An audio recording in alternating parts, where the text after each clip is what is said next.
Mesdames, Messieurs, bienvenue à Libreville au Gabon. Vous allez nous excuser pour ce retard. Je vais rappeler que ce samedi, le pays va élire son président de la République. Nous avons essayé tout au long de ces 2 semaines qui viennent de passer de vous faire vivre cette campagne. Et en attendant la grande soirée donc, électorale de demain samedi, nous allons vous présenter ce jour l'émission Le Gabon des talents. Nous avons choisi quelques personnalités gabonaises qui exercent dans des secteurs divers et qui sont connues ou un peu moins connues du grand public. Je vais commencer par présenter les 4 invités qui feront partie donc, de ces premiers plateaux. Il y a Madame Angèle Lassélé, artiste à la réputation internationale bien établie. Merci Madame, et bienvenue sur le plateau. Merci. Nous avons en face de vous Maximin Obam-Ella, c'est le directeur général du Bureau gabonais du droit d'auteur, le BUGADA. Bienvenue sur le plateau, monsieur. Merci, monsieur. Nous avons Omar Defunzou, il est humoriste, producteur, il est chanteur aussi. Hein. Omar, vous êtes un humoriste de talent reconnu au Gabon et même à l'étranger. Bienvenue sur le plateau. Merci. Et nous avons monsieur Didier Ndoutoum Mezzo, promoteur de la radio Urban FM. Bienvenue sur le plateau, monsieur. Merci. Et je vais vous montrer dans quelques instants l'autre plateau que nous avons. Nous aurons des lives avec un orchestre qui est de l'autre côté. Voilà, vous pouvez le voir. Il y a alors Georges Toutoum à la guitare, il y a Zikou Lorient, le pianiste, et Jude Oyomi, qui est le saxophoniste. On va commencer par regarder déjà ce sujet réalisé par Chérif Bardoumka et Gaël Onana sur le secteur musical gabonais avant de commencer ce premier plateau.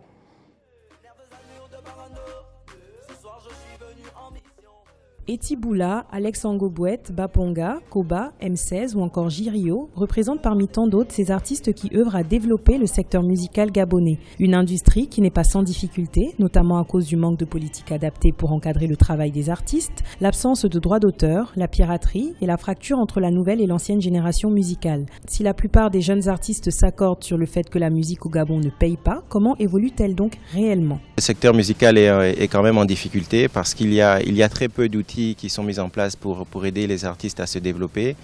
Déjà, si on doit parler des statuts juridiques des artistes, il n'en existe pas.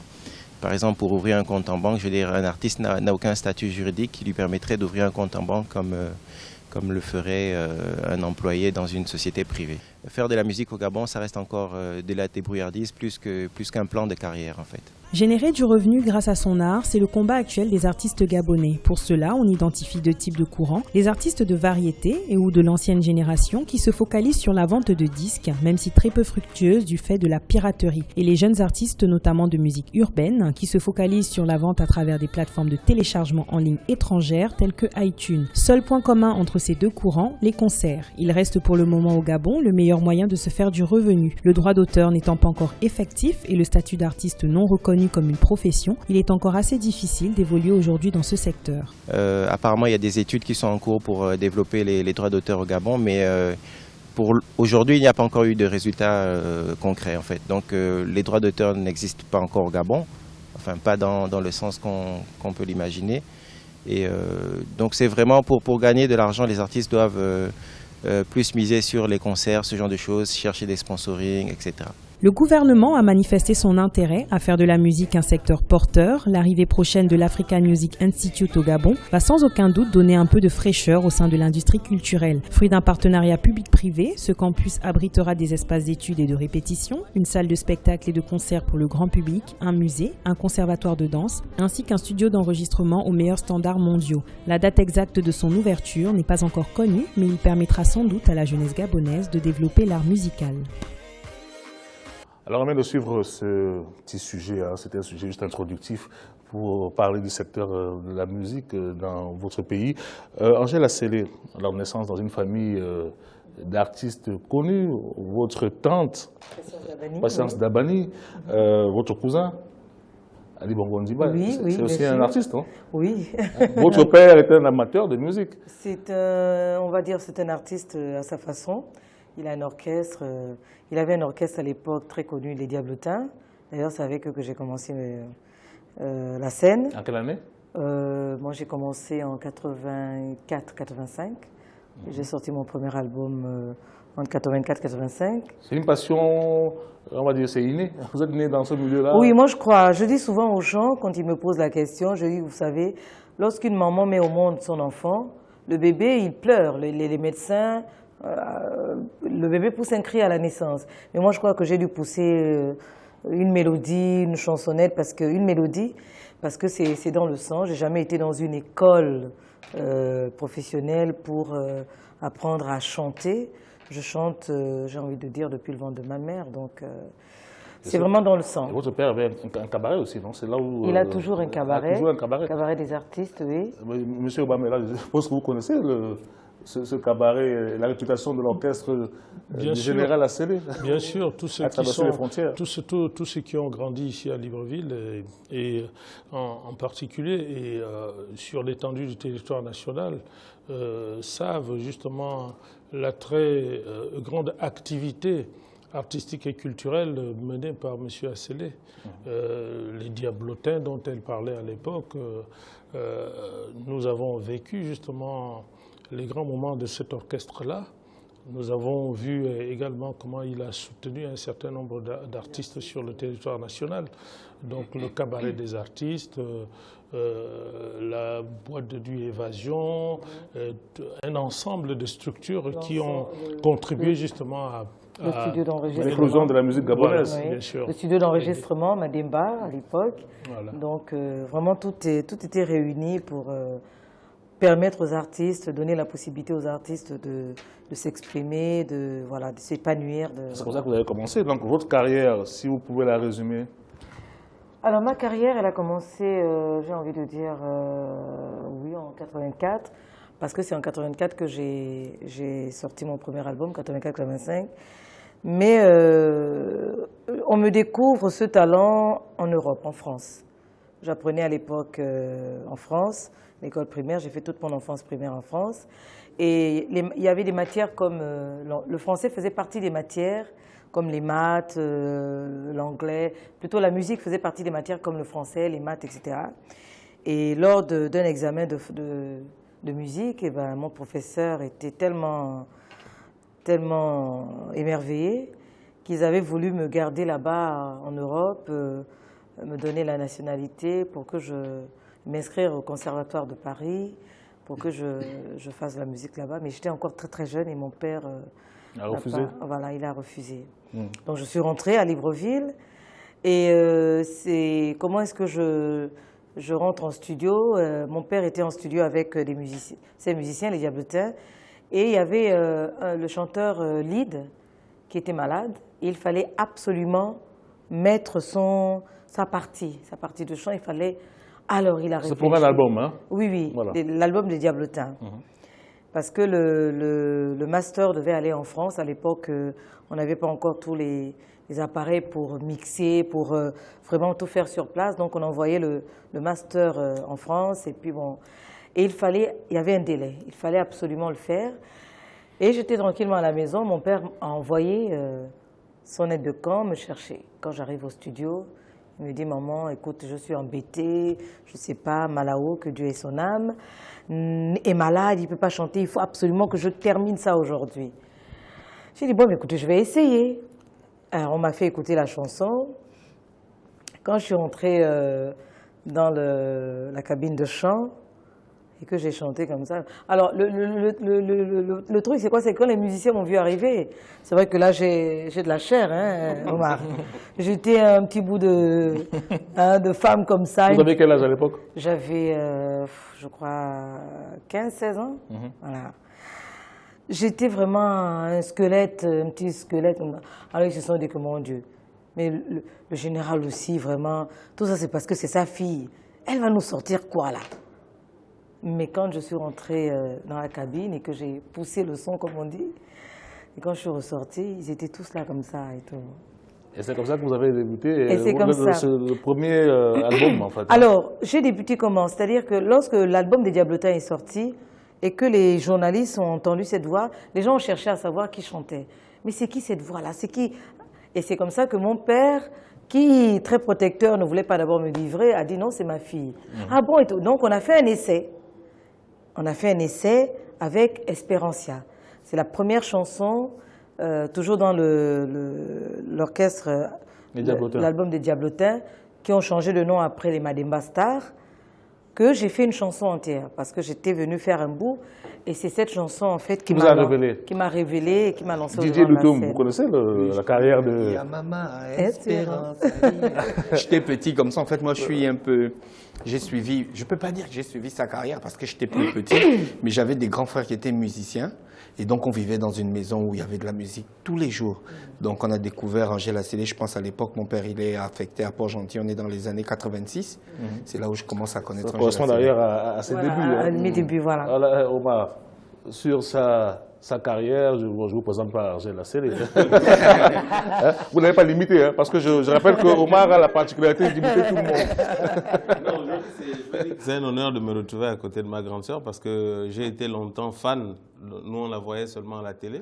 Et puis, donc, la première fois que je l'ai d'abord vue comme ça dans la rue, je suis resté très émerveillé. Et plus émerveillé encore lorsque j'ai eu l'occasion, l'honneur de partager les différentes scènes avec elle. Je ne savais pas que le temps pouvait nous permettre, à moi, de me retrouver sur la même scène avec elle. Et aujourd'hui, je me retrouve sur le même plateau. Voilà.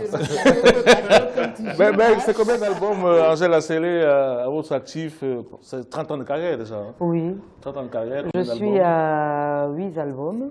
8? Oui, 8.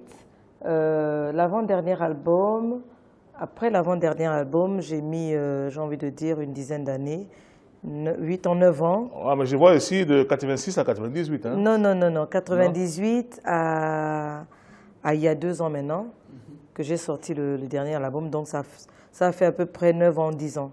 Alors, voilà. Moi, je propose qu'on regarde un de vos vidéogrammes. Vous allez me dire exactement de quelle chanson il s'agit juste après.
Visa wemye itonda nimena igwera nikola weni chambiso wawambiza myeti nande agamba mewo mere kotizo uyomo we balana we chugwedu orema chwedena itonda sisila mere sindina mungwe ogwera mifanga ifenye panda mimi butawe nande agamba mewo mere bulyo ngele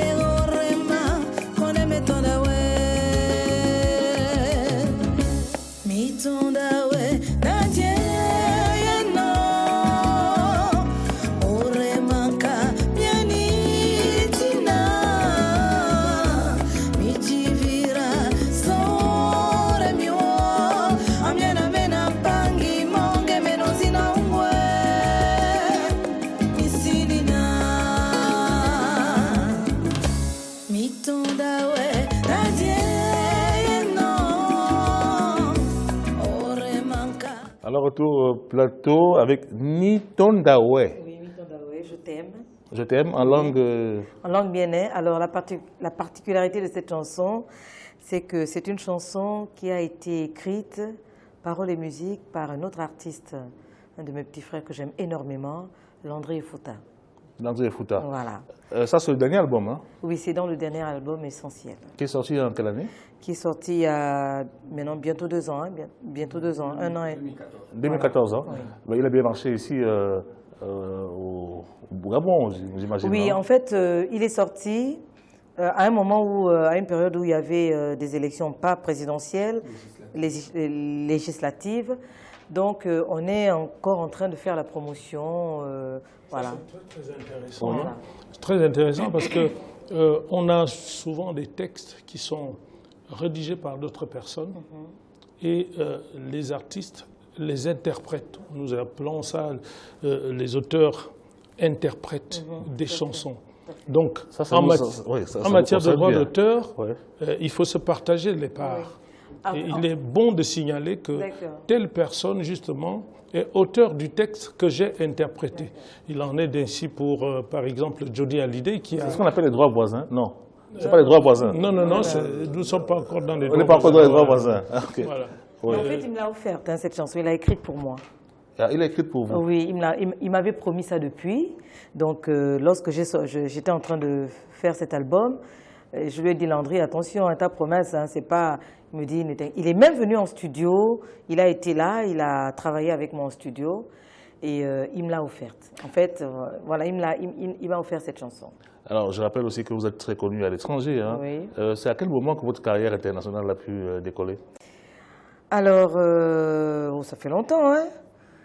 Espérancia est sorti, on a fait un tapage autour. Après Espérancia,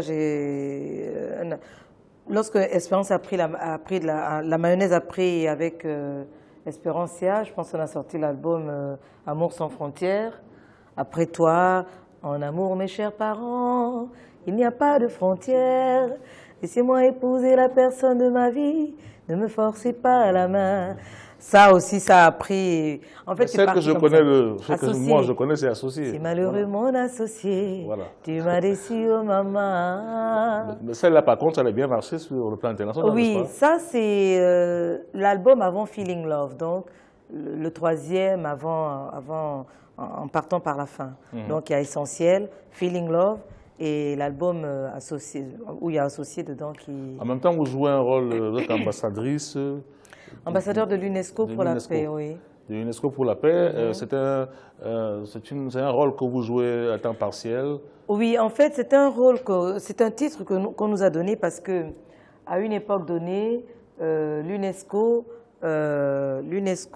prône la paix. Donc, les artistes engagés, moi je me considère comme une artiste engagée, et dans Feeling Love, j'avais fait une chanson où je dénonçais un petit peu les maux que nous rencontrons ici, les guerres et tout, et ce sont les innocents qui payent les pots cassés. Et à l'époque, l'UNESCO était venu ici faire un genre de, comment dire, de conférence, de prise de conscience, voilà, sur la culture de la paix.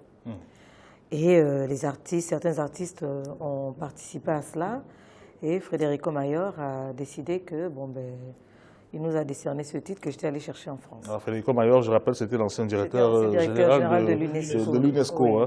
Hein. En termes de droits d'auteur, hein, vous touchez vos droits normalement. Je suppose que vous avez vendu beaucoup d'albums. Oui. Ça se passe comment? Parce qu'on en parlera tout à l'heure avec monsieur... En ce qui concerne le Gabon, le bureau gabonais des droits d'auteur vient d'être... Ça fait 3 ans. Oui, quand je dis vient, parce que c'est la machine, c'est pas du jour au lendemain. Il y a beaucoup de choses, en fait. Il est bien placé pour vous expliquer tout cela. Mais moi, je suis affiliée à la SACEM. Donc, comme il n'y avait pas de bureau gabonais de droits d'auteur, bon, et puis j'étais en France très régulièrement, donc je me suis affiliée à la SACEM. Et bon, voilà, donc je touche mes droits, certains droits, par la SACEM. Maintenant que le Bugada est mis en place, et que les choses sont en train de se faire, bon, je pense que on est mieux servi que on est mieux servi, voilà, tout à fait. Donc, tout à l'heure, vous allez m'expliquer, monsieur Ouamela, quel est le chronogramme. Mais c'est le cas de la plupart, justement, des créateurs d'œuvres de l'esprit gabonais, qui étaient justement, à un moment donné, désemparés, donc orphelins, n'ayant pas justement la couverture en matière de droits d'auteur sur l'étendue du territoire national.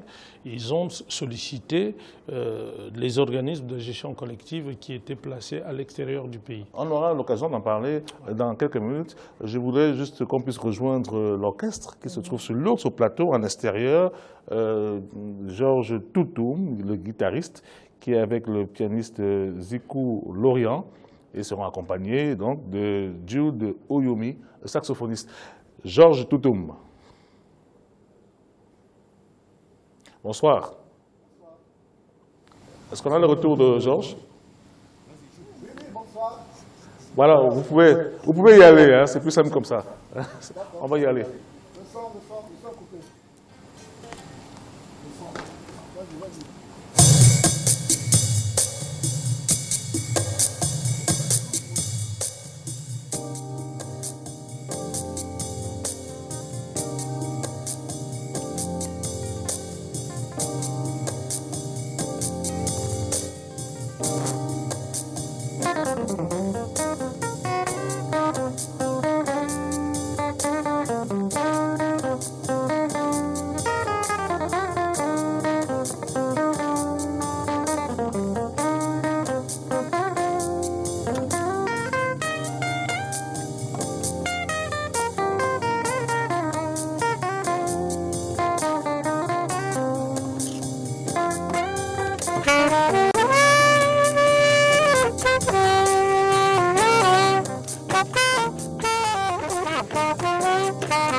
Alors, de temps en temps, on va donc retrouver nos amis qui sont en extérieur, hein, Georges Toutoum et les musiciens. On va se retrouver dans quelques minutes après une pause publicitaire.